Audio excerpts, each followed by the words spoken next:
All right, y'all. Black girl, white coats. We are done with third years. I have 30 years. I don't know why I said years, but I have two of my classmates with me. This is Crystal. Hi, y'all. This is Biasha. Hey, y'all. I think you've met both of them on a previous vlog. Yeah, we went to Mexico. Yeah, That's been a while. If you haven't watched that vlog, go ahead and go back and A watch lot of it. fun. Hey. We was lit first year in med school. Now it's third year, and we're here celebrating with some of our classmates who are in the background somewhere. Over there. But yeah, Crystal, how do you feel about third year being over? Bro, it's a blessing. Honestly, I got in my car, listened to my praise music, and I was like, only but the grace of God, because this was, oh my gosh, only Him, honestly. Listen, there's no other way I would have made it to this point. Like, without God, none of this is possible. Biasha, how you feeling? I just feel like there's so much growth. There's so much to like reflect on and just like think about. And I definitely do not feel at all like the person I was when I entered. It's definitely a blessing. There was so much grace involved in the entire process, and it was growing pains. Emphasis on the growing and on the pains. And on the pains, yes. But I think that I'm grateful to have made it to where we are now. And to have successfully made it out. Yo, that's crazy, because not everybody can say that like they made it this far. Like, I know there are a lot of people that want to be here, so soaking in this moment and being really appreciative of where we are, I think is really big. Okay, so really quick, top 3 things you learned from third year. Crystal, give me one. Biasha, give me one. I'll get the last one. You are a lot smarter than you may think you are. There's a lot of times when you're like, I think I know the answer, and you don't say it, and then it ends up being the right answer. So just trust how smart you are. I would say advocate. We are kind of at the bottom of the totem pole, but I don't think that should let you be stopped from advocating for your patients, from advocating for yourself, and advocating for what's right. So like, if you think that something's not right with your patient, but you're not necessarily sure of what that thing is, or if you're right or not, do not be afraid to say, hey, tell your attending, I think something's not right with your patient, because you may very well actually be onto something. That's true. And at the end of the day, you also have to advocate for yourself. Like, if no one's giving you time to eat, then you need to make sure you have snacks in that pocket. You know what? Because we don't pay for this. Wow. No. We don't get paid to do this. We are paying for this. We are paying for this. Actually in the negative. So don't be afraid to advocate for yourself and say, you know what, like, okay, is there a time where I can eat? Like, bring snacks for yourself. True. Sit down when you can. If you can sit, then sleep, or whatever that thing was that you were saying. Because it is a very draining process, and don't let yourself be drained if you don't have to be. True. So just advocate for you, advocate for that patient, and advocate for Bam. what's right. That's one. That's two. Mine is going to be confidence. Easy. Confidence goes a long way. If you don't have the confidence, if you don't know the information, fake it till you make it. If you can ask questions when appropriate. But if not, just say whatever you have to say with confidence. If you say something timidly or shyly or not with a lot of confidence, it's more likely that they're not going to take you seriously. They're going to question you more. You're going to get pimped more. If you say what you have to say with confidence, boom, half the battle's already won. And they sense that too. They sense that, and they pick up on the weakness. Just come. Exactly. All right, y'all. This is just the beginning. Stay tuned for the continuation of the vlog. Gonna add some question and answers to the end of this vlog, so y'all stay tuned. Okay. This is for my vlog. Another classmate. Okay, real quick. How was third year? One thing you learned. One thing I learned, don't take what other people say about you or to you too seriously. Okay. Solid advice. Thank you. All right, guys. So, one question that I got a lot on my blog was how to care for natural hair in medical school. So how do y'all do it? How do y'all do it? Look, we have like 3 versions of the same natural in this whole video. We have puff. Hey. We have slick back. Hey. And we got under the wig. We got a wig. We got a wig. And that's the easiest way, honestly. There are some environments that are really trying, some environments that are really more flexible. I think the biggest thing is to figure out what kind of rotation you're going to be in. Family medicine, outpatient things, you have time to do your hair, more time. That's true. If you're like on internal medicine, depends on where your clinic is. Yeah, depending. But if you're like something on surgery where you need to be like in and out of the door, then you don't have all the time in the world to do your hair. So braids, wigs. However, braids underneath the scrub cap is a hard time. It can be. Oh yeah. No. Nobody should get box braids under and try to go through the surgery rotation. Because your hair's gonna be falling out. Your hair will be falling out.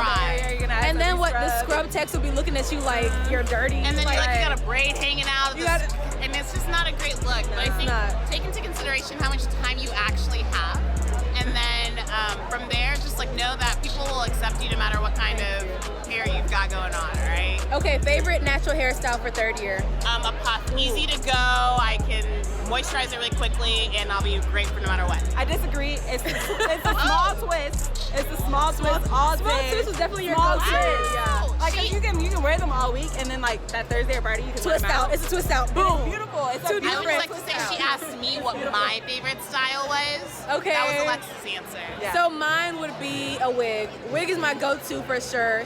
Keep them in there, those cornrows. Keep those cornrows for like 6 weeks. Wash them, oil Wow, them. dang. That's it. No, I wash them, guys. I'm not dirty. Okay, bye. All right, y'all. Anyways, this is the promised question and answer, frequently asked questions, yada yada, whatever you want to call it. This is that vlog. On Instagram, I posted a poll, just to see what questions people wanted me to address on my next vlog so I can make it a question and answer kind of vlog. The ones about like med school applications, med school prereqs, what to do in undergrad, shadowing, yada yada yada. I have but I have a few vlogs, few very good vlogs, very detailed vlogs about that are like from a year ago or maybe over a year ago now. I have vlogs about the MCAT, the application process. I have a lot of good vlogs with a lot of good information that answers a lot of the questions I got from you guys. I understand if you're new, then you might not have known about these vlogs, but I do encourage you guys to take a second, go to my YouTube channel page and just scroll through the videos. And the titles are pretty spot on as to what the content of the video is going to be. Yeah, I definitely advise you to do that. But right now I'm going to answer the unique questions, the ones that I thought were fun. And I'm also going to shorten it down a little bit. So let's get it. Let's get it. Let's go. Let's get it. Okay. Have I been to AMEC? I have not. Like in all 3 years, I have never been to AMEC. There's always been a reason. This past reason for me not going to AMEC in Philly is because it was 2 of my best friends' birthdays in the same weekend, and it was Easter weekend, and I still have AMEC in 4th year where I know I won't be doing anything, where I will definitely have the opportunity to go. So no, I haven't been to AMEC. I think it's a great opportunity for pre-med students, students of color in any stage of their journey, and medical students, 1st and 2nd year especially, to go and network with their colleagues and to go find mentors and to go learn about programs that are looking to expand as far as diversity and inclusion. Next question. Did you decide your specialty that you're pursuing? I have decided on pursuing emergency medicine. Why? Because during my gap year, I worked as a scribe in an emergency room here in Houston. It was a pretty busy level 2 or level 3 emergency room. And I loved my experience. Like from day 1 till the day I finished, I loved it. Not only did I love like the environment in the emergency room, the kind of cases and patients that we saw, I also enjoyed getting to know the physicians that were there, the emergency medicine physicians that I work with, getting to know a little more about their lifestyle, what they were able to do, the sacrifices they had to make, and just really how they were able to balance family and work. Next question. How do I care for my natural hair in medical school? Okay, listen. I know y'all be saying this puff is cute, but to me this puff is like laziness. This puff symbolizes laziness. The only time I'll say my puff is not laziness is when I decide to do some kind of artwork, Vincent van Gogh on my edges. If there's no Vincent van Gogh on my edges, like now, which is why this bandana is here. If there's no Vincent van Gogh on my edges, this is laziness, bro. Like, to do my puff, all I do is I cut the bottom of like a black t-shirt like this and make it like a long string or whatever. And that's how I just constrain and constrict my afro into this one puff. Most of the time, you're gonna catch me in a protective style. So it's either wigs, twist outs, which is natural hair, or braids, crochet, faux locks, or whatever. Do you feel medical students have the time to mentor pre-med students, pre-med undergrad students? Yes, we have the time to mentor. And I feel like as minority medical students who make up such a small percentage of this medical school thing, this medical school population, I feel like we kind of have a duty to mentor the next generation. especially if your testimony is particularly different or difficult, or you've been through a lot, you've seen a lot, you've been put through the ringer, and you've had a couple ups and downs and highs and lows. I kind of feel like you'd be robbing the next generation if you didn't share your story, if you didn't, reach out and help somebody else or assist somebody else. I know not everybody agrees with that, and I can understand that. It's not, some people don't believe it's their duty to help somebody else or to mentor or to be an advocate for a certain group of people just because of the way they look or their ethnicity and background. But for me, yes, we all have the time. We can all make the time. How do you approach physicians about shadowing? I always say, always look for the closest physician to you. So it's okay if you don't have a physician in your family, fine.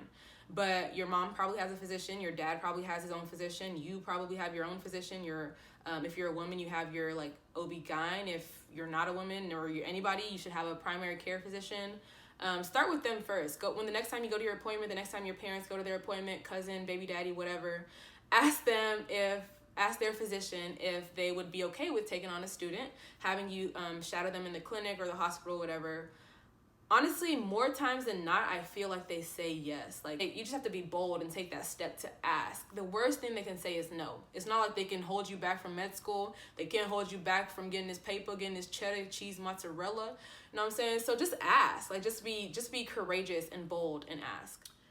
Now that you've made it to med school, what pushes you to finish amongst the difficulties? That's a good question, because now that I'm at the end of third year, I find myself being more lazy and just lacking motivation, lacking drive. How do I push myself in those times? I take breaks more often now, try to recenter, realign, and just refocus. I socialize friends and family. I do whatever it takes for me to get a release. If I feel like I need that, I do it. If not, prayer. I pray that, God helps me with my focus and with my diligence and just helps me be more on task. I know that there's nothing that is on my plate that is brought to me that I'm not equipped to take care of, to handle. So I attack it with that kind of mindset, and that really helps a lot. Tips for struggling pre-med. I would advise you to go watch my past vlogs. Top 2 things I can say for a struggling undergrad student would be to find a mentor and to reach out for help when you need it. Whether that be through your mentor, whether that be through your professors, classmates, whether that be through tutoring. You need to get help if you need help. Do not struggle and wait till you have one more test left in the semester before you graduate before asking for help. It's too late.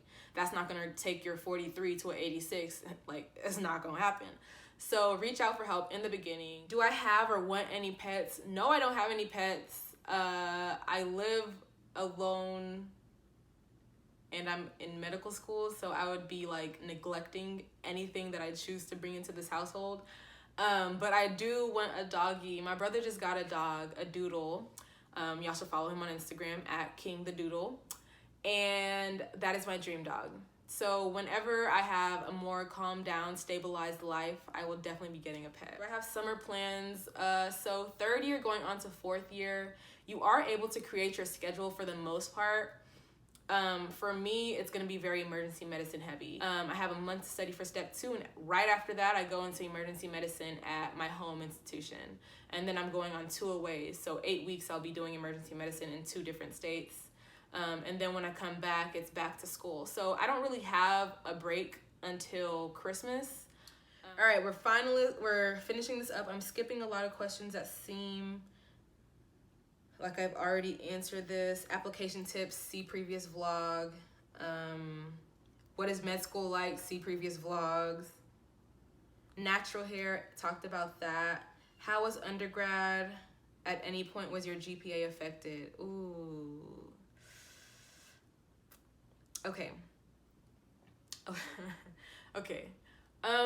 Undergrad started off great, honestly. I'm not even gonna lie. I can't even front with y'all.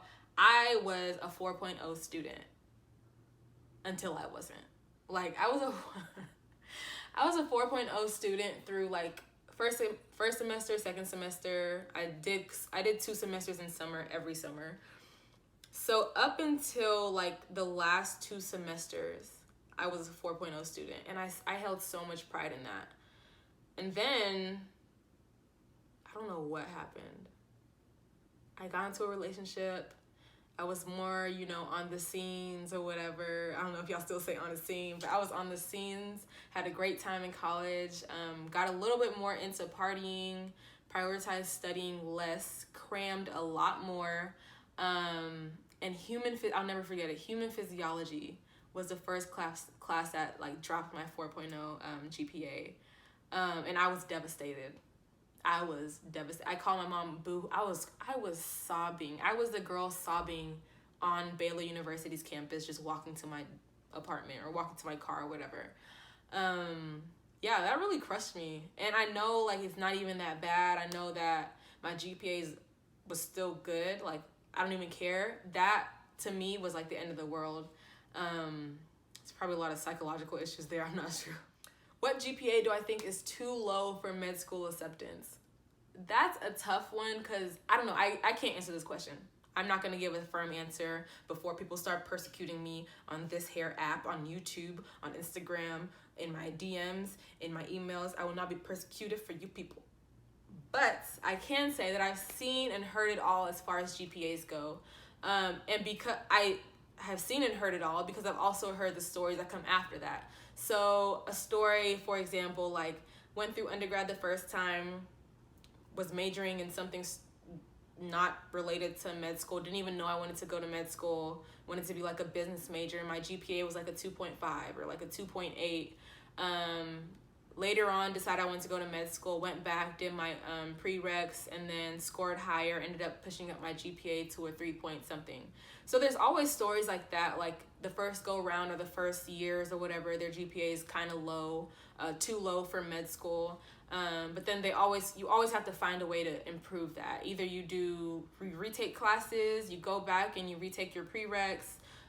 You can do post-bac courses or programs or whatever. There's a lot of programs out there, some that are related to the sciences, some that aren't, that allow you to just have a lot of area and room to show improvement, room to show that you can improve your GPA, room to show that, okay, maybe I wasn't interested in pre-med or medicine the first time I was in undergrad or the first couple years, but then I realized I was interested in medicine, wanted to pursue this, and got serious and took these classes, did a lot better in here. My science GPA increased from here to here, blah, blah, blah. There's so many things you can do to show improvement, even if you start off with a low GPA. All right, I'm gonna end this vlog on this note.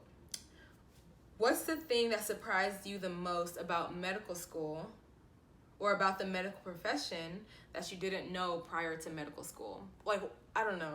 The naive me coming into med school believed that everybody that wanted to go to med school or everybody that was going to get into med school would be a, class A great person who wants to help all people, wants to see all people win, wants to see everybody be great and, help everybody and care for everybody. That's not really realistic, as I've come to find out. The differences in personalities from classmate to classmate, from person to person, it's just a lot of different personalities that you have to you got to pick and choose which ones you want to be your friends, you want to be close to, and then there are some people that your personalities are just not going to mesh well at all, whether it be in the classroom or on rotations in the hospitals when you have to work in teams. Another thing is I underestimated the value of mentorship. I never had a mentor before I got to med school. I didn't realize the value of mentorship until I got to med school. And I undervalued the importance of networking. I wasn't a big networker. I wasn't a big talker before med school at all either. So it wasn't until I got to med school that I noticed the importance of those two things. Networking and mentorship, having somebody higher than you that will advocate for you and will give you good, stern, honest advice, and also taking advantage of all opportunities like AMEC, like conferences and stuff that you're interested in. That kind of networking, that'll take you a long way. Knowing people who know people who know people will take you a long way. So yeah, to wrap up this vlog, those are the two things that surprised me the most about the medical profession. The differences in personalities and what you in your head would define as a good doctor will not fit everybody. And then also the importance of networking and mentorship. Super important. Didn't realize that's how I got to med school. So, I don't know how long this vlog is, but it's probably longer than I thought it would be. This is just a quick question and answer, kind of rapid fire, kind of not answer to some of the questions that I was given on Instagram. Like I said, if you do not follow me on Instagram, please do that now at _blackgirlwhitecoat_. I'm always open to questions. You can always DM me. You can always email me, which will be at the end of this video and in the description box below. There are so many ways to contact me. Please reach out. Y'all stay tuned. Black Girl White Coat, we still here. Stay tuned for the drops of my Black Girl White Coat classic tee and representation tee. Both of those t-shirts will be available at the same time. If you are not aware of my website, please bookmark it, favorite it, whatever, have it quick so that you can go to my website when I do drop those shirts so they do not sell out before you have an opportunity to look at them. I will announce it on Instagram. So yeah, that's about it for now.